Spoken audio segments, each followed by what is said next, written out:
Dando continuidade ao tema da contradição desta semana, que retoma a palavra divina, Deus nos ensina hoje que a necessidade não tem obstáculos insuperáveis. Ontem entendemos que o Espírito move a alma, segundo a razão que ela opera, e que os dados da razão foram extraídos dos 5 sentidos do corpo. As consequências de funcionarmos assim se encerram na prática.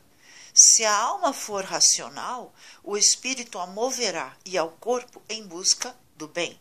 Se a alma deixar que os desejos da carne, vindos dos 5 sentidos, predominem sobre a sua razão, o espírito a moverá para satisfazer a carne.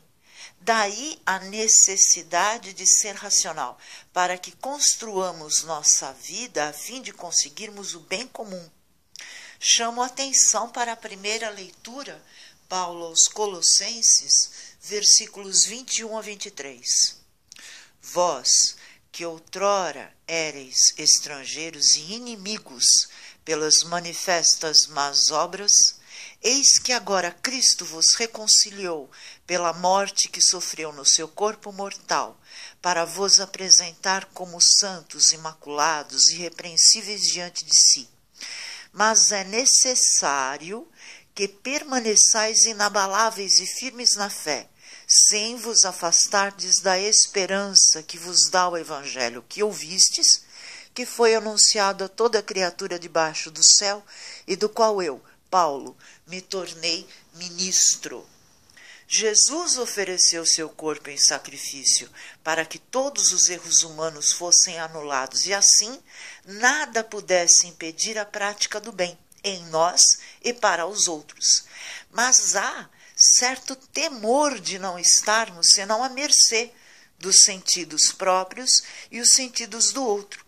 Se os corruptos pensassem em razão, jamais destruiriam o país. E nós hoje estamos à mercê da má utilização da razão que a alma dos corruptos opera.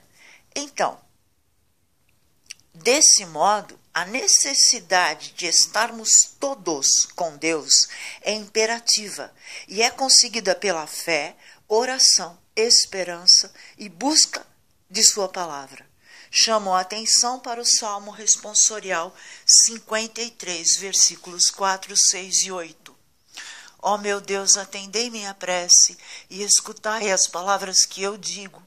Quem me protege e me ampara é meu Deus, é o Senhor quem sustenta a minha vida. Quero ofertar-vos o meu sacrifício de coração e com muita alegria. Quero louvar ao Senhor vosso nome, quero cantar vosso nome, que é bom. Toda conversão se volta para o sacrifício de Jesus e frutifica em boas obras. Dar fruto é uma alegoria bíblica do resultado de nossas reflexões oferecido ao outro, que ao devorá-lo sinaliza que a ideia obtida é razoável. O fruto máximo do Evangelho é o trigo que gera o pão. O pão é o produto final da palavra de Jesus em nós. Também é uma alegoria do corpo do cristão. No judaísmo antigo, só os sacerdotes podiam comer do pão das proposições. Proposições se entenda como as afirmações feitas a partir do estudo da palavra de Deus. Mas o Evangelho é também factual. As cenas de fato aconteceram. Então, nas duas leituras, a alegórica e a factual, ambas falam da necessidade. A necessidade de comer o pão por fome. A necessidade de abordar e entender a palavra de Deus e devorá-la por temor amoroso. Ao mesmo tempo, a hipocrisia dos falsos mestres que, cheios de tradição vazia, nem ensinam a palavra e nem deixam que o outro aprenda. Vamos logo ler os versículos 1 a 5 do Evangelho de hoje. Num sábado, Jesus estava passando através de plantações de trigo. seus discípulos arrancavam e comiam as espigas, debulhando-as com as mãos. Então alguns fariseus disseram: por que fazeis o que não é permitido em dia de sábado? Jesus respondeu-lhes: acaso vós não lestes o que Davi e seus companheiros fizeram quando estavam sentindo fome? Davi entrou na casa de Deus, pegou dos pães oferecidos a Deus e os comeu, e ainda por cima os deu aos seus companheiros. No entanto, só os sacerdotes podem comer desses pães. E Jesus acrescentou: o Filho do Homem é Senhor também do sábado. Não é apenas dado aos sacerdotes entenderem a palavra, posto seus interesses puramente terrenos ao ensiná-la. Nem Jesus disse que o pão e o vinho só podiam ser consagrados por eles. Ele disse: fazei isto em memória de mim. E esta é a contradição de hoje. Na véspera de sua paixão, Jesus tomou o pão, deu graças e o abençoou, e deu a seus discípulos, dizendo: tomai todos e comei. Este é o meu corpo, que será entregue por vós.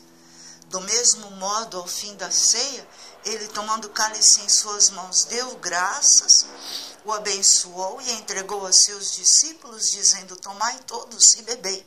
Este é o cálice do meu sangue, o sangue da nova e eterna aliança, que será derramado por vós e por todos para a remissão dos pecados. Fazei isto em memória de mim. Senhor, dai-me a salvação.